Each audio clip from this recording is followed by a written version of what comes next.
Hi friends, welcome you all to Roy's instant kitchen. और आज मैं फिर से आप सबके लिए लाई हूँ एक टिप्स और हैक्स किचन से रिलेटेड, और बहुत ही स्पेशल हैक्स होने वाले हैं।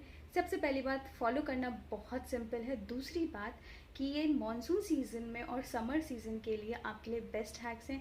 आपके 100-200 नहीं, हज़ारों रुपए की बचत होगी इन हैक्स को फॉलो करके, तो ज़रूर फॉलो करिए। चलिए शुरू करते हैं वीडियो को। तो हमारा सबसे पहला टिप नंबर 1 शुरू करते हैं, जो कि जुड़ा हुआ है साबुत दाल से। किचन में हम बहुत तरह के दाल रखते हैं स्टॉक में, बहुत तरह की दाल इस्तेमाल करते हैं। इसमें जो साबुत दाल होते हैं उनकी लाइफ बहुत कम होती है। स्पेशली राजमा हो गया, मसूर की दाल हो गई, छोले हो गया, मटर हो गया, ये चीज़ें हम बहुत ज़्यादा फ्रिक्वेंटली नहीं बनाते हैं डेली बेसिस पर। इनका इस्तेमाल भी बहुत कम होता है, इसलिए थोड़ी सी क्वांटिटी भी बहुत लंबे समय तक चलती है और आपको रखनी पड़ती हैं। गर्मी का सीज़न हो या फिर मॉनसून के सीज़न में सबसे ज़्यादा इनमें कीड़े लगते हैं, फंगस लगते हैं। दालों में जो कीड़े लगते हैं उसके बाद आप इस्तेमाल नहीं कर सकते, आपको इन दालों को फेंकना ही पड़ता है। और इस महंगाई के मौसम में आपको इस चीज़ का ध्यान रखना है, क्योंकि अगर हम ध्यान नहीं रखेंगे तो बहुत सारी चीज़ें हम आए दिन फेंकते रहेंगे और उससे होगी हमारी बर्बादी पैसे की। तो आज मैं वो सारे टिप्स लेकर आई हूँ जिससे कि आप बहुत सारा पैसा अपना बचा सकते हैं वेस्ट होने से। तो साबुत दाल को आप कैसे बचा सकते हैं? और मान लीजिए कि आप कहीं घूमने जा रहे हैं लंबे समय के लिए, आपके किचन में बहुत सारी इस तरह के दाल रखे हुए हैं। डेफ़िनेटली अगर आप उनका ख़्याल नहीं रखेंगे तो वो कुछ ही समय में ख़राब हो जाएंगे और कीड़े लग जाएंगे। तो उसके लिए बहुत ही सिंपल सा सॉल्यूशन है। अभी तक आपने यूट्यूब पर बहुत तरह के सॉल्यूशन देखे होंगे, पर आज जो सॉल्यूशन मैं शेयर करने जा रही हूँ बहुत सिंपल है और इससे किसी भी तरह का वेस्टेज नहीं है। तो मैं यहाँ पर इस्तेमाल कर रही हूँ हींग का, और आपको लेना है सिर्फ एक टिश्यू पेपर। तो आपको करना क्या है, सबसे पहली बात, जो ये टिश्यू पेपर है उसके आप छोटे छोटे से पीसेस कर लेंगे। तो एक टिश्यू पेपर को हम यहाँ पर छोटे छोटे 4 पीसेस में मैंने कर लिया है। यहाँ पर आप चाहें तो पतला कॉटन का कपड़ा, साफ़ कपड़ा भी आप इस्तेमाल कर सकते हैं इस काम के लिए। यहाँ पर डाल रहे हैं मैंने चुटकी भर, सिर्फ चुटकी भर हींग डालना है, क्योंकि हींग का अपना स्मेल बहुत स्ट्रॉन्ग होता है। आप जिस चीज़ में भी डालेंगे और अगर क्वान्टिटी ज़्यादा हुई तो ये स्मेल उस चीज़ में भी आ जाएगा। इसलिए मैंने यहाँ पर सिर्फ चुटकी भर हींग लिया, टिश्यू में फ़ोल्ड कर दिया। इस तरह की छोटी छोटी सी पोटली बना लेनी है आपको, और जो भी आपकी साबुत दाल है उसमें आपको इसे बंद करके ढक कर, और कैप को आप ध्यान रखें कि पूरी तरीके से टाइट से लगाएं, एयर ना जाए उसके अंदर। या आप अगर यूज़ करते हैं एयर टाइट कंटेनर्स तो उसमें रखें, वो बेस्ट है। इस तरीके से रखने से बहुत लंबे समय तक आपके दाल बिल्कुल भी ख़राब नहीं होंगे, कोई कीड़े नहीं लगेंगे। गर्मियों का सीज़न अगर है तो उसमें आपको ज़्यादा मेहनत नहीं करनी पड़ती। बीच बीच में मैं क्या करती हूँ, निकाल कर इनको अच्छी धूप में, जिस दिन तेज़ धूप होता है, धूप लगा देती हूँ और फिर वापस से रख देती हूँ। तो वो बहुत ही सिंपल तरीका है, गर्मियों के सीज़न में आप अपने जो साबुत दाल हैं किचन में उनको बचा सकते हैं। अब हम बात कर रहे हैं जो नेक्स्ट हमारा है मसालों को लेकर। मसाले भी जो हम रखते हैं, चाहे इस तरह के कंटेनर में रखें जो कि मैंने आपको दिखाया, या फिर आप मसालेदानी में जो मसाले रखते हैं, ये भी ख़राब होने के चांस होते हैं। इसके लिए भी सेम सॉल्यूशन है। हींग की पोटली बनाइए छोटी सी, इसमें रख दीजिए, और आप अगर इसको इस्तेमाल कर रहे हैं इस टिप को, तो ध्यान रखिए कि आपको हफ्ते 2 हफ्ते बाद इसे चेंज कर देना है। अब हम बात कर रहे हैं टिप नंबर 2 की, जिसकी है हमारा आटा से जुड़ा हुआ।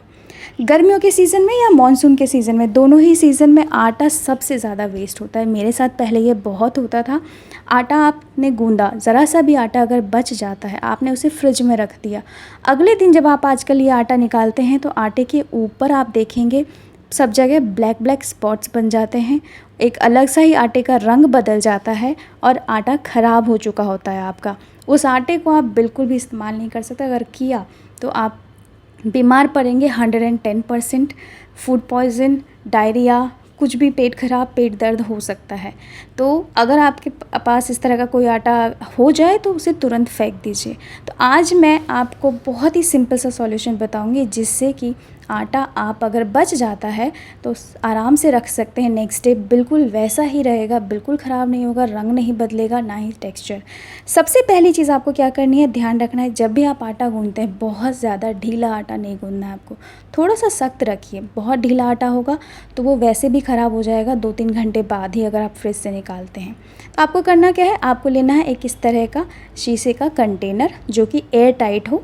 अब इसके ऊपर मैंने हल्का सा घी लगा दिया है, घी से ग्रीस कर दिया है इस कंटेनर को। और जो हमारा बचा हुआ आटा है उस आटे को आपको एक बार घी लगाना है और इस कंटेनर में डाल देना है। थोड़ा सा घी हम ऊपर से भी हल्का सा लगा देंगे। घी लगाकर इसके ढक्कन से बंद कर देंगे। और ध्यान रखिए कोई भी प्लास्टिक का बर्तन आपको इस्तेमाल नहीं करना है, ना ही स्टील का बर्तन इस्तेमाल करना है।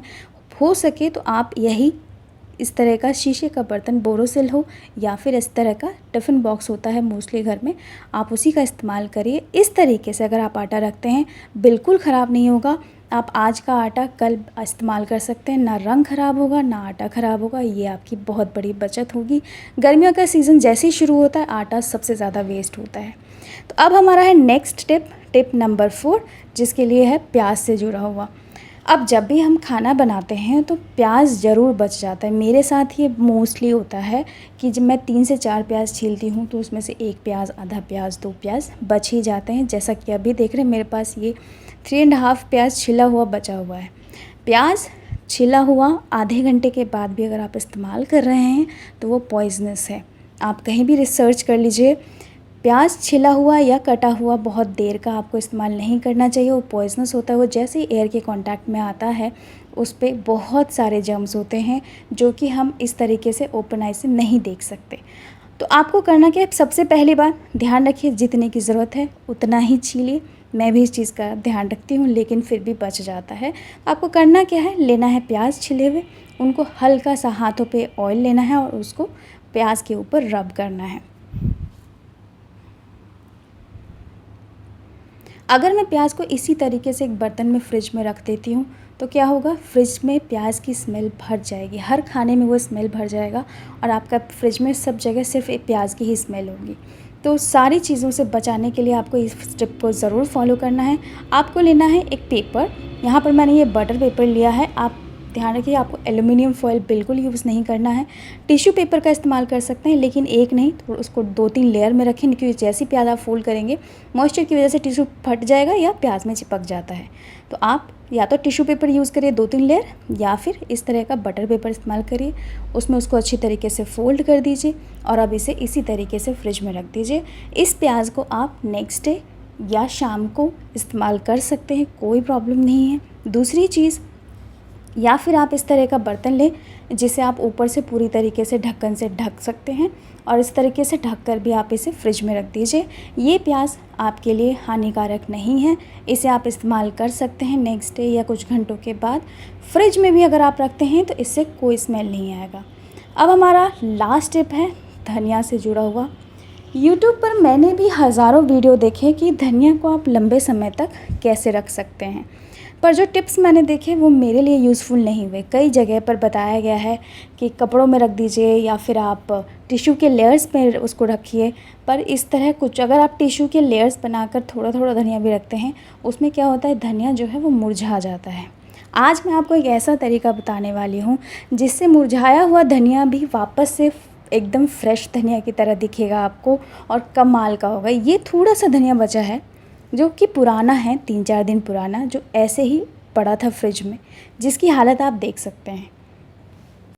जो तरीका मैं आपको बताने वाली हूँ उस तरीके से आप 2 दिन, 3 दिन, 4 दिन नहीं, हफ्ते भी नहीं, 10 से 12 दिन आप धनिया रख सकते हैं फ्रिज में और धनिया आपके बिल्कुल ख़राब नहीं होंगे, मुरझाएंगे भी नहीं, गलेंगे भी नहीं।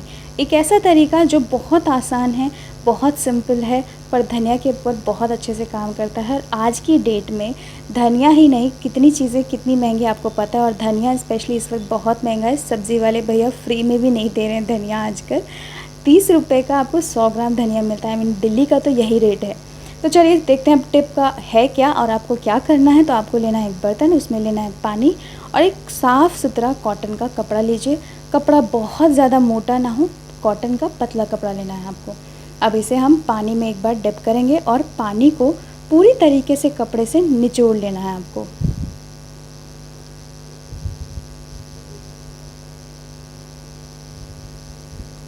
कपड़े को मैंने अच्छे से डिप करके पानी में निचोड़ लिया है। इतना निचोड़िए कि उसमें पानी बहुत ज़्यादा ना रहे। अब कपड़े को फैलाकर जितना भी धनिया है वो लेंगे और इसमें हम फ़ोल्ड कर देंगे। आपको फ़ोल्ड कैसे करना है वो भी देखना है। तो यहाँ पर देख सकते हैं, मैं आपको धनिया दिखा देती हूँ। ये देख सकते हैं, ये भी मेरा फ्रेश धनिया नहीं है लाया हुआ, ये 2 दिन पहले मैं सब्ज़ी मंडी से लेकर आई हूँ और इसकी शक्ल आप देख सकते हैं, अभी भी ये 2 दिन के बाद बहुत फ्रेश है। इतना महंगा धनिया बहुत बचा के रखना ज़रूरी है और एज़ अ हाउस वाइफ हमारी आदत सी हो जाती है कि छोटी छोटी चीज़ों को संभाल कर हम रखते हैं। आपको करना क्या है, जैसे आप मार्केट से धनिया लाते हैं, उसका नॉट खोलिए और जो जड़ होता है, जहाँ पर बहुत ज़्यादा मिट्टी होती है, उसको पूरा समय ऐसे ही चाकू से आपको काट के हटाना है। धनिया को हमें पानी में नहीं डालना, धोना नहीं है, कुछ नहीं करना है और इस कॉटन के कपड़े में आपको फ़ोल्ड करके रखना है। फ़ोल्ड आप देख सकते हैं, मैंने बहुत टाइट नहीं किया, बिल्कुल हल्के हाथों से आपको फ़ोल्ड करना है, बिल्कुल सिर्फ उसको कवर करना है आपको और लेना है एक बड़ा सा डब्बा, उसमें डाल देना है। ये ध्यान रखिए कि धनिया इसमें डालने के बाद आपको एकदम निचोड़ना नहीं है किसी भी तरीके से। थोड़ा स्पेस वाला बड़ा बर्तन लीजिए, बड़ा डब्बा लीजिए और उसमें धनिया डालकर इसे रख दीजिए फ्रिज में ऐसे ही। ये धनिया आपको, जैसा कि मैंने कहा, हफ्ता नहीं 10 से 12 दिन चलता है, कुछ भी ख़राब नहीं होगा। इनफैक्ट अगर कोई पत्ते ऐसे जो होते हैं मुरझा जाते हैं, उनमें भी जान आ जाती है इसी तरीके से। मैं यहाँ पर धनिया ही नहीं, कड़ी पत्ते भी अगर मैं प्लांट से तोड़ रही हूँ या मार्केट से ला रही हूँ, सेम प्रोसेस से रखती हूँ। आप इन सभी टिप्स को एक बार ट्राई ज़रूर करिएगा, बहुत ही बेनिफिशियल हैं, इफ़ेक्टिव हैं और सब कुछ टेस्टेड एंड ट्रायल हैं। आज से नहीं, सालों से मैं इन सभी चीज़ों को फॉलो करती आई हूँ। किचन में हम बहुत सारी छोटी छोटी चीज़ें करते हैं, बट करते वक्त ऐसे रियलाइज़ नहीं करते हैं। तो अब मैं ये सारी चीज़ें आपके साथ शेयर कर रही हूँ। होपफुली आपको ये सभी टिप्स बहुत पसंद आई होंगी और अगर पसंद आती हैं तो एक लास्ट रिक्वेस्ट है कि प्लीज़ चैनल को सब्सक्राइब ज़रूर करें बेल नोटिफिकेशन के साथ। फिर मिलूँगी नए नए टिप्स के साथ और अगर आपके लिए कोई स्पेशली आप जानना चाहते हैं तो प्लीज़ आप मुझे कमेंट बॉक्स में लिखिए, मैं उसके सॉल्यूशन के साथ आपके सामने मिलूँगी। चलिए अभी के लिए bye bye, take care, thank you so much for watching.